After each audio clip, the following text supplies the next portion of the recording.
Good morning students, myself Sandeep Girdhar. Today I will teach you mathematics of class 7th. As you know our 8th chapter is running. इससे previous video के अंदर हमने exercise 8A के question number 1 to 4th complete कर लिए थे। इस video के अंदर हम स्टार्ट करने जा रहे हैं क्वेश्चन नंबर 5 से। सभी क्वेश्चंस मोस्ट इंपॉर्टेंट हैं, आपने बहुत ध्यान से इसको देखना है और समझना है।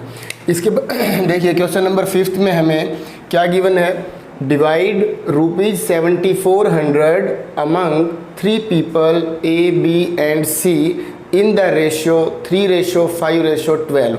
क्या मतलब हुआ इसका कि हमारे पास जो टोटल मनी है वो है 7400। हमने इसको डिवाइड करना है 3 पीपल में। वो किस रेशियो से डिवाइड करना है, इक्वल तो हमें करना नहीं है। किस रेशियो से करना है, ए को 3, बी को 5 और सी को 12 रेशियो के अकॉर्डिंग हमने डिस्ट्रीब्यूट करना है। तो हमें बताना है कि वो कितने कितने रुपए हम उसको डिवाइड करेंगे। तो सबसे पहले हम लिख लेते हैं यहाँ जो टोटल मनी है हमारे पास वो क्या है, ₹7400। गिवन रेशियो, जो रेशियो गिवन है वो क्या है, इसमें देखिए जिसके अकॉर्डिंग हमें डिवाइड करना है 3:5:12।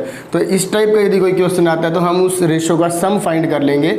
सम of ratios is equal to 3 + 5 + 12 is equal to 20। तो ये इन सभी रेशियोज़ का क्या हो गया, सम हो गया। और इंडिविजुअली रेशियो हमें पता है, ए का 3 है, बी का 5 है और सी का क्या है 12 है। तो अब हम इनको डिवाइड करेंगे। तो देखो शेयर ऑफ ए का जो शेयर होगा, जो पीपल ए है उसका शेयर कैसे हम फाइंड करेंगे, रेशियो ऑफ ए, देखो ratio of A divide by total ratio. Total ratio क्या आया है 20 और मल्टीप्लाई किससे करेंगे, जो हमारी टोटल मनी है उससे हम इसकी मल्टीप्लाई कर देंगे। तो इस तरह से जो शेयर होगा वो किसका होगा, ए का होगा।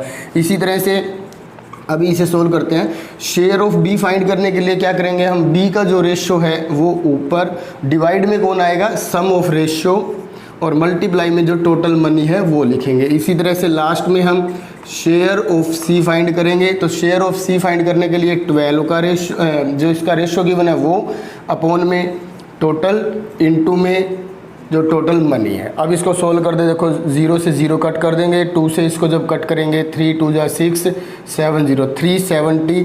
तो ये भी क्या आ जाएगा 370 और इनको भी कट करेंगे तो क्या आ जाएगा 370। अब 370 की 3 से मल्टीप्लाई करेंगे 300 7 3 जा 21 2 3 3 जा 9 + 2 11। तो ए का जो शेयर होगा वो क्या होगा 1110 रुपीज़। इसी तरह से शेयर ऑफ बी कैसे फाइंड करेंगे, अब 370 की 5 से मल्टीप्लाई कर देंगे 1850 रुपीज़। इसी तरह से 12 की मल्टीप्लाई इससे करेंगे तो यहाँ आप करके देख लो, 370 की मल्टीप्लाई 12 से 0 7 370 0444।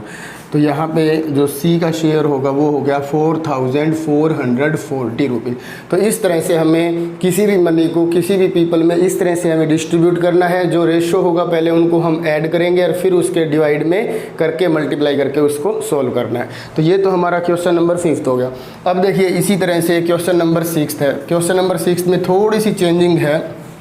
उसके अंदर क्या गिवन है, ये देखिए क्वेश्चन नंबर 6 में हमें डिवाइड करना है ₹104 पेंसिल्स को डिवाइड करना है। किसके बीच में, 3 चिल्ड्रन हैं और उनका जो रेशियो गिवन है वो क्या है 1/2 1/3 1/4। तो ये देखो ये हमारे पास न्यूमरेटर और डिनोमिनेटर की फॉर्म में गिवन है और जो पहले था वो सिंपल न्यूमरेटर की फॉर्म में ही गिवन था। तो इस टाइप का यदि कोई क्वेश्चन आ जाए तो इनका हम क्या करेंगे, सबसे पहले एलसीएम फाइंड कर लेंगे। LCM of 2 3 and 4 is equal to, तो देख सकते हो आप यहाँ इसका एलसीएम जब हम करेंगे तो वो क्या आ जाएगा 12 आ जाएगा। तो हम इसको अब सोल्व करेंगे जैसा कि हमने एक बार पिछले लेक्चर में भी किया था। 1/2 की मल्टीप्लाई 12 से रेशियो, 1/3 की मल्टीप्लाई 12 से रेशियो, 1/4 की मल्टीप्लाई भी 12 से। 2 से 12 को कट करेंगे, 3 से इसको कट कर देंगे यहाँ। तो जो हमारे पास रेशियो आ जाएगा वो क्या आ जाएगा 6:4:3। अब वैसा ही क्वेश्चन हो गया जैसे ये था। अब हम क्या करेंगे, सम ऑफ रेशियो। ये देखो ये फर्स्ट पीपल का रेशियो है, ये सेकंड पीपल का रेशियो है और ये थर्ड पीपल का रेशियो है। तो इसलिए सम ऑफ रेशियोज़ क्या हो जाएगा 6 + 4 + 3 = 13। तो अब ये देख सकते हो आप शेयर और यहाँ सबसे पहले ये भी लिख देना टोटल नंबर ऑफ पेंसिल्स = 104। अब देखो शेयर ऑफ पीपल ए, जब फर्स्ट पीपल लिख सकते हो आप, ए वी बी सी कहीं गिवन नहीं है तो यहाँ लिख सकते हो फर्स्ट पीपल = फर्स्ट पीपल का रेशियो क्या है 6 और डिवाइड बाई क्या है 13।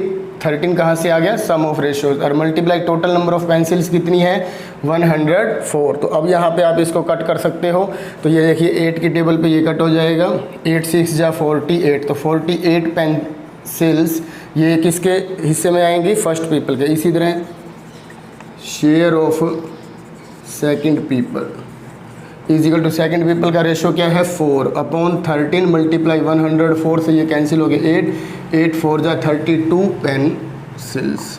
इसी तरह से share of third people = ratio क्या है 3, तो 3/13 मल्टीप्लाई 104 कैंसिल होगा 8 से 8 3 जा 24 35। तो इस तरह से ये हमने क्वेश्चंस करने हैं, बहुत इजी हैं, बस थोड़ा सा आपने ध्यान रखना है। अब देखिए क्वेश्चन नंबर नेक्स्ट। अब देखिए इसका जो क्वेश्चन नंबर 7 है, क्या स्टेटमेंट है, the angles of a quadrilateral are in the ratio 1:2:3:4। कोई भी क्वाड्रिलेटरल है, किसी भी टाइप की हो सकती है, कोई शेप नहीं होती। क्वाड्रिलेटरल में तो बस क्या होता है, एक quadrilateral is a closed figure bounded by 4 sides. ठीक है, कोई स्पेशल इसकी फिगर नहीं है, बस बाउंडेड होना चाहिए 4 साइड से। तो उनके जो एंगल्स का रेशियो है वो क्या है, ये एंगल्स ये हैं इंटीरियर एंगल्स, इनका रेशियो गिवन है 1:2:3:4। एग्जैक्ट वैल्यू हमें नहीं पता। If the sum of the angles of a quadrilateral is 360 degree, तो देखो जितने भी एंगल्स हैं उन सभी एंगल्स का जो सम है वो क्या है 360 डिग्री है। Find the measure of each angle, तो आपको सभी एंगल्स की अलग अलग वैल्यू बतानी है। तो हम सबसे पहले क्या लिखेंगे, given that ratio of angles of a quadrilateral are 1:2:3:4। तो let measure of first angle, मान लेते हैं हम फर्स्ट एंगल किसके इक्वल है, देखो ये 1 है तो ये 1x हो जाएगा, तो x डिग्री। इसी तरह से मेजर ऑफ सेकंड एंगल में देखो रेशियो क्या गिवन है 2, तो ये हो जाएगा 2x डिग्री। इसी तरह similarly measure of third angle = 3x degree and measure of fourth angle = 4x degree. तो यहाँ हमने क्या किया, इन सभी एंगल्स के साथ x की मल्टीप्लाई कर दी है। अब हमें क्या गिवन है, सम ऑफ एंगल्स किसके इक्वल गिवन है 360 डिग्री के इक्वल गिवन है। तो इन सबको ऐड कर देते हैं, x + 2x + 3x + 4x = 360 degree. अब इनको ऐड करके देखिए 7 + 3 10x हो जाएगा = 360 डिग्री। तो x की वैल्यू हम फाइंड करेंगे, 360 को डिवाइड करेंगे 10 से, 0 से 0 कैंसिल हो जाएगा, तो x की जो वैल्यू आ जाएगी वो क्या आ जाएगी 36। अब x की वैल्यू फाइंड करने के बाद हम यहाँ लिखेंगे, मेज़र को यहाँ से शॉर्ट फॉर्म में ले लेते हो, मेज़र ऑफ फर्स्ट एंगल। तो फर्स्ट एंगल देखो क्या था x डिग्री, तो x किसके इक्वल आया 36, तो फर्स्ट एंगल हो जाएगा हमारे पास 36 डिग्री। इसी तरह से सेकंड एंगल किसके इक्वल था 2x के, तो 2 मल्टीप्लाई x के प्लेस पे 36 रखेंगे, तो इन दोनों की मल्टीप्लाई करेंगे 72 डिग्री। ये सेकंड एंगल है, ये फर्स्ट एंगल है। इसी तरह से थर्ड एंगल किसके इक्वल होगा 3x डिग्री के था, तो 3 मल्टीप्लाई x की वैल्यू है 36, तो इनकी मल्टीप्लाई करेंगे तो क्या हो जाएगा 108 डिग्री। इसी तरह से इसका जो फोर्थ एंगल होगा वो क्या होगा 4x, तो 4 की मल्टीप्लाई हमें किससे करनी है x के साथ, और x की वैल्यू क्या है 36। तो देखिए 144 डिग्री। तो इस तरह से ये हमारा क्वेश्चन नंबर 7 कंप्लीट हो चुका है। अब देखिए क्वेश्चन नंबर 8। अब देखिए इसका जो क्वेश्चन नंबर 8 है, मोस्ट इंपॉर्टेंट क्वेश्चन है, इसको आपने ध्यान से देखना है। तो देखिए सबसे पहले हमें क्या गिवन है, A/B किसके इक्वल है 5:7 के। तो हम इसको देखो ऐसे भी लिख सकते हैं, A/B किसके इक्वल 5/7 के। इसी तरह से B/C जो है वो किसके इक्वल गिवन है 14:15 और इसको भी हम क्या लिख सकते हैं B/C इज इक्वल टू 14/15 इस फॉर्म में लिख सकते हैं।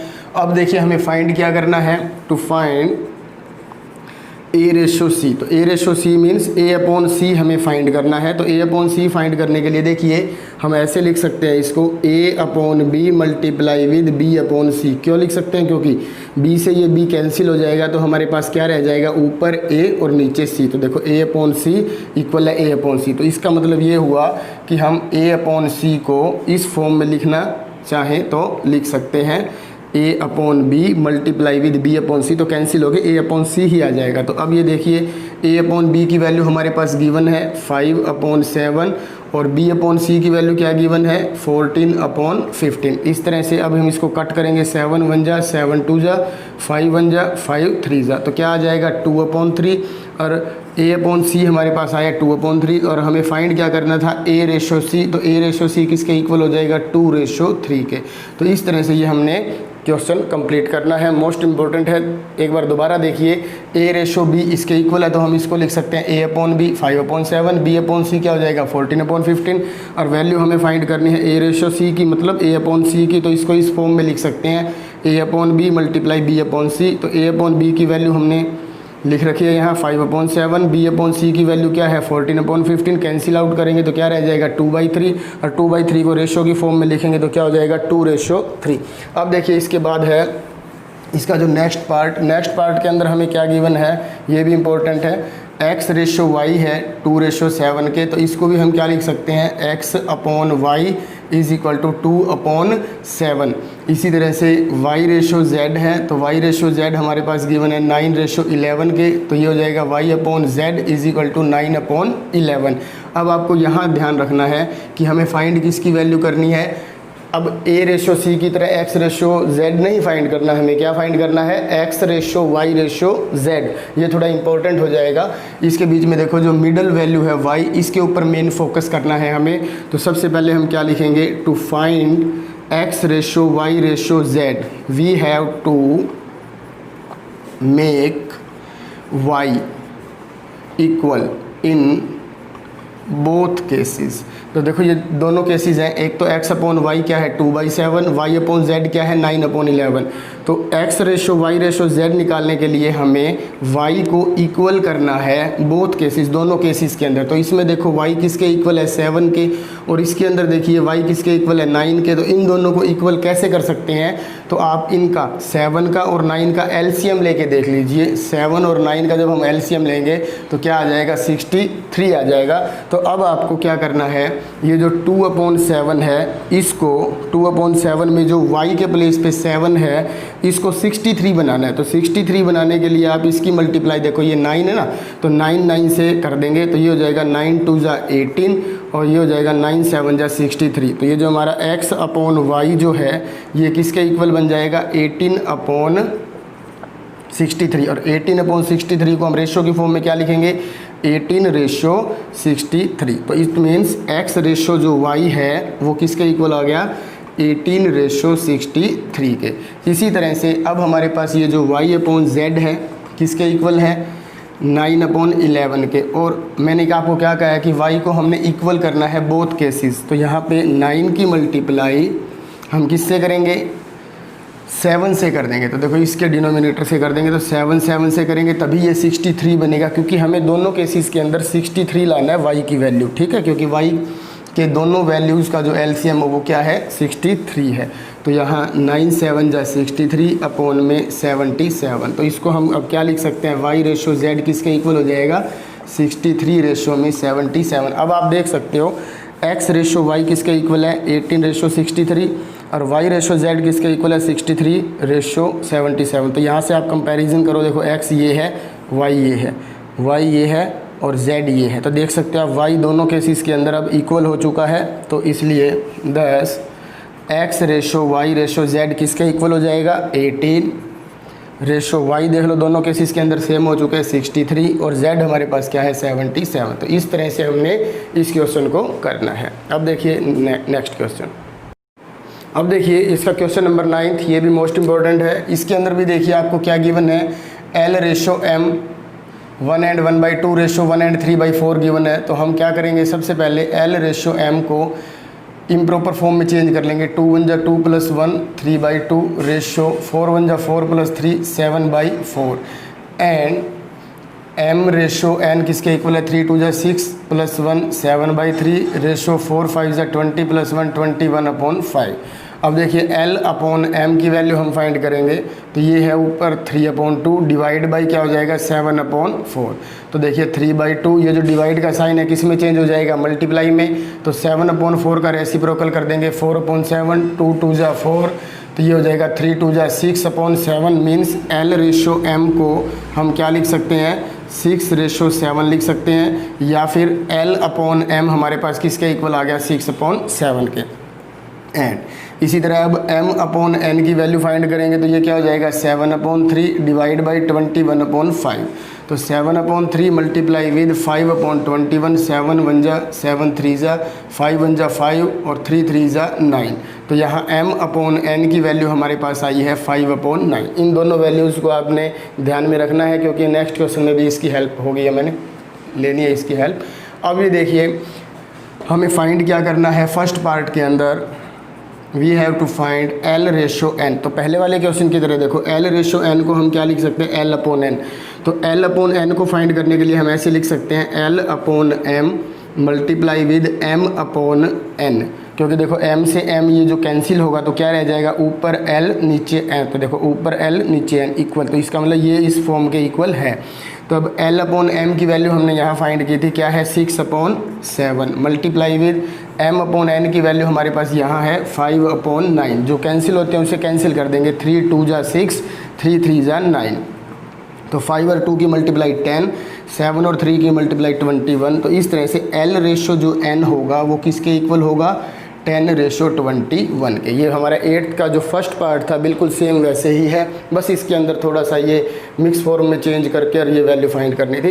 अब इसका सेकंड पार्ट है L ratio M ratio N, ये 8th के सेकंड पार्ट की तरह ही है। तो इसको सोल्व करने से पहले मैं आपको बता देता हूँ कि हमने L अपॉन M इसकी वैल्यू पहले से ही फाइंड कर लिया है, 6/7 है। एंड M अपॉन N इसकी वैल्यू हमारे पास 5/9 है। तो अब इसको हम इरेज कर सकते हैं। टू फाइंड, देखिए to find L ratio M ratio N we have to make M, इसके बीच में देखो M कॉमन रहेगा, M इधर भी है N ऊपर भी है। तो M को हमने क्या करना है, कॉमन करना है, इक्वल इन बोथ केसेस। दोनों केसेस के अंदर हमें M की वैल्यू को इक्वल बनाना है। तो M की वैल्यू को इक्वल बनाने के लिए देखो यहाँ M की वैल्यू 7 है और इधर M की वैल्यू 5 है। तो दोनों का जो LCM होगा, दोनों वैल्यूज़ का, M की दोनों वैल्यूज़ का LCM होगा वो होगा 35। तो अब आपको कोशिश ये करनी है कि जो हमारा L अपॉन M गिवन है 6/7, इसमें जो ये M है इसको 35 बनाना है। तो 35 कैसे बनाएंगे, या तो एक काम कर लिया करो, इस M की वैल्यू की उधर मल्टीप्लाई कर दो और उस M की वैल्यू की इधर मल्टीप्लाई कर दो, तो भी सेम हो जाएगा। इधर 5 है तो 5 से मल्टीप्लाई कर देंगे तो 6 5 जा 30, 7 5 जा 35। एंड इसी तरह से M अपॉन N है, तो M अपॉन N हमारा 5/9 है। तो अब देखो यहाँ M की वैल्यू 7 है, तो इधर 7 से मल्टीप्लाई कर दो, 7 5 जा 35 और 9 7 जा 63। तो अब आप यहाँ देख सकते हो L अपॉन M, यहाँ से L रेशो M किसके इक्वल है, 30/35 और यहाँ M रेशो N किसके इक्वल है, 35/63 के।